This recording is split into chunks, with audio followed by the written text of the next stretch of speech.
नमस्कार दोस्तों, आज मैं आपको दशा माता के व्रत में सुनी जाने वाली गणेश भगवान की कहानी सुनाने जा रही हूँ। प्रेम से बोलिए गणेश भगवान की जय हो, दशा माता की जय हो। प्राचीन समय की बात है, एक गांव में एक दादी पोती रहती थीं, जिन्होंने गणेश भगवान के कहानी कहने का नेम लिया हुआ था। वह एक कलश में जल भरकर और फूल रखकर कहानी कहा करती थीं और गणेश भगवान के नाम का अर्थ दिया करती थीं।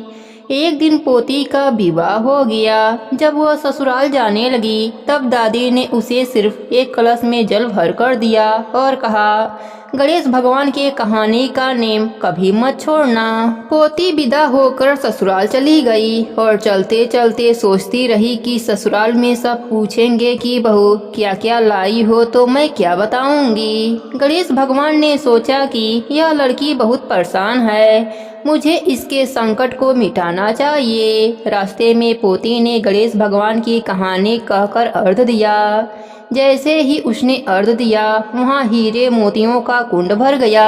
हीरे मोतियों से भरे हुए कुंडे को देखकर पोती बहुत खुश हुई। फिर वह खूब पहन ओढ़कर ससुराल पहुंची। वहाँ उसके ससुर जी ने उसके सास से कहा कि हमारी बहू तो बहुत बड़े घर की है, बहुत धन लेकर आई है। तुम ऐसा करो, पड़ोसन के वहाँ से मूंग चावल लाकर बहू के लिए भोजन बनाओ। जब उसकी सास मूंग चावल बनाने लगी तो बहू ने कहा, माँ जी आप यह मूंग की दाल और चावल मेरे कलश के जल से बनाओ।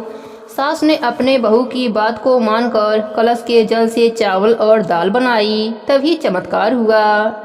उनकी पूरी रसोई अनाज और तरह तरह के पकवान से भर गए। यह देखकर सास बहुत खुश हुई। उसने अपने बहू से कहा, बहू आओ भोजन कर लो। तब बहू ने कहा, अभी घर में किसी ने भोजन नहीं किया है तो मैं भोजन कैसे कर लूं, और मेरा गणेश भगवान की कहानी कहने का नेम है। सास ने कहा, बहू मैं भी कहानी सुनूंगी। फिर बहू ने एक कलश में जल भरकर और फूल रखकर गणेश भगवान की कहानी कही और घर के सभी सदस्यों ने गणेश भगवान की कहानी सुनी। गणेश भगवान की कृपा से उनके घर में अन्न धन भर गया।